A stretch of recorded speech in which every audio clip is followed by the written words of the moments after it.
coming now.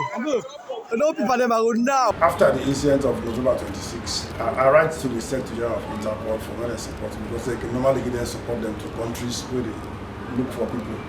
They look for people, not only the other way run away from the prisons, where they in custody and sentence or custody, but also look for the who can take part when the coup will fail.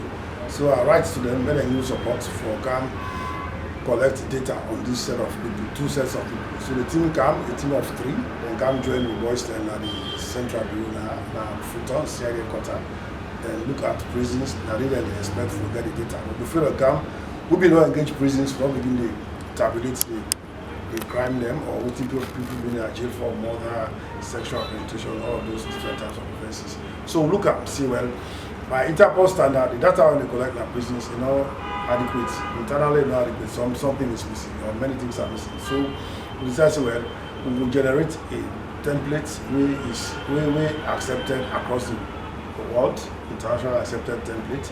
We will give them from when they begin to take data of people in their custody based on what is in that template. Because we have to use this moment when they get small number of people for generate. We have to help them when they go digital. That's all we are doing. So I decided, well, I can give them 2 computers when I start at the main correction center. If we get facility at the field inside, we can drop 2 more computers. We really want to help them to go digital with the records they are keeping about people in their custody. So in the future, you just click the mouse, everything is coming up about this particular person who has been there or who is on the run, so I will be sure and far and wide. Well, one of the recommendations now to act on the data collection, or they collect adequate data on each and every person in custody one-on-one. And that I will primary concern, because policing is about record keeping. And when you keep record, the record will be very explicit and it will include everything. So we say, well, now we support them that side. We as police will collect data on crime, criminals particularly, we will share with other countries that the sub-region and the globe. Now we could get WAPIS who launched sometime last time. Now the regional platform for share data on criminals and criminal activities. So we gather data. So we have to get the new system for able to keep criminal data for themselves. Data we will share. For example, we want plenty money when they're on the run. Waiting there they give it from prisons for them money for them we put down an Interpol for them help for me for them. You know contain update, that is the gap. So this help, this thing will do today now for build that gap, for bridge that gap, really between what they are collecting and what is wanted out there. Sometimes you send pass and say, we want this information, you have to go back to them, and they don't even have it. So we are saying with this system, with this support we are giving them, they're able now for collect data when you will send go outside in Liberia, Nigeria, Ghana, Ivory Coast, where they will accept them, they work on them, they get the result. That's what we are doing. Well, a lot of things are there. Some of them are administrative issues. I cannot disclose them now. Well, now collaboration. Government agencies, departments, and ministries will get that spirit of collaboration. Each time when you sit down with His Excellency the President, when they talk about working as a team. There's a synergy. The whole is greater than the sum of its parts. So all of us working together, we can do more than when we work in silos. So this is a bridging gap, so we'll be able to support them for closer gap. I want to take this opportunity to welcome the Interpol team and the IGP. They have been here since the 25th and we have been working throughout that period to ensure that our correctional facilities are up to date. I want to thank you and welcome you, and you have done a good job. All observations you have noted will be treated and forwarded to government, and we are also pleading that you please take some of the things we cannot handle so that you can send a message to your head office so we can be on track. I don't want to waste time. I want to welcome you on behalf of the DG who is not here. I'm acting in that capacity. I want to welcome you on behalf of the DG and all correctional officers. Thank you very much for coming. Director General, Sierra Leone Correctional Service, Inspector General of Police, distinguished colleagues, members of the 4th Estate, good morning. On behalf of Interpol Secretary General, I bring you warm greetings. We are here this week on the demand of the Sierra Leone Police following the attempt of breaking, of course it's a jailbreak on the Sellu Correctional Service. So we receive requests from the police hierarchy for support. So that's why myself and my colleagues are here this week. We arrived on Monday and we've been working closely with the Sellu Correctional Services to collect and register the data on the runaway or the escapees for onward publication on the Interpol databases. Interpol is ready to support the Sellu police as far as the Sellu police is willing to support the fight against all forms of crime regional to keep this region safe.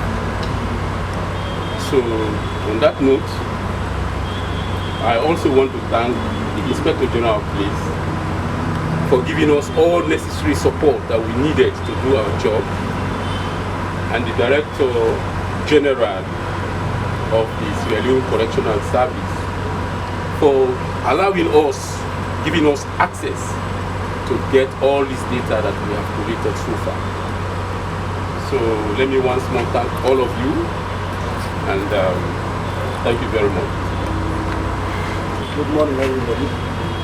Well, after the incident of November 26, I had discussions with our colleagues on the Interpol side. I had to write for some form of support in the sense that we want to actually come and look at how we can generate data with respect to those who have escaped from the prisons with a view to apprehend them in the future. And for that particular exercise to be successful, we had to solicit the services of Interpol.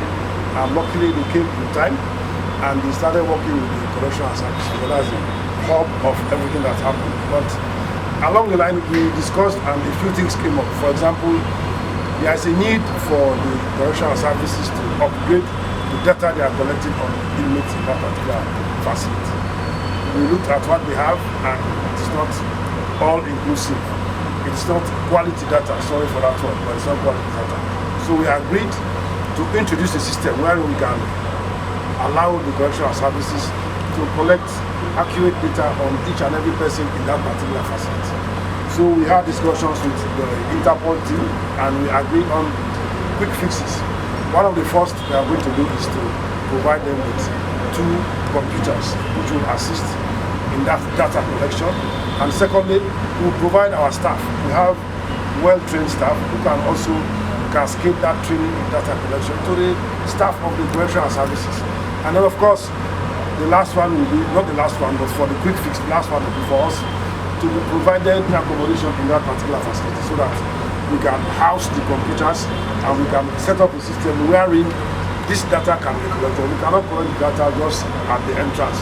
So I'm making this appeal to the General of Correctional Services to provide us with a room in that facility so that we can set up the data collection. In fact, if you can also give us one on this side, I'm ready to personally drop one computer on this side. That's coming from my side as support to the correctional service. So we need it to be kept somewhere, properly housed. We can give it AC just to make sure it's working. Because data is very important. Policing for us is all about data collection. I'm working together with Interpol. Each time we are talking to Interpol, we are talking about data. And for us, we are going to introduce a template to you, which we hope you will follow in the collection of this data so that we can make it better. We are going to make use of this ugly incident to change the narrative in all our data collection services within the prisons, Sellu police, and sister organizations. So on this note, I want to thank you for having this moment to come and support us, Interpol, and I extend my thanks and appreciation to the Inspector General for his timely support. Otherwise, if you have not come, we would not have seen this particular gap in our data collection. So, and it has created for us an opportunity to develop that one and to make it even better. So once more, I extend my sincere thanks and appreciation, and I thank you those of you who out there, and I wish you a safe return to your respective country. This is a symbolic handing over of 2 computers to the correctional services to enhance their data collection at the correctional center at Bademba Road. Then the DG can also provide another facility on the female side. Then we can drop another computer to support them. This is capacity. Thank you very much. Thank you very much, sir. And rest assured that we'll provide the space so that we can have those computers installed. installed, as we know we want to go digital, and it's part of the big five of this government. So we want to also thank Interpol for coming, and we hope we'll go digital so that we have a proper data system of all Imates in our custody.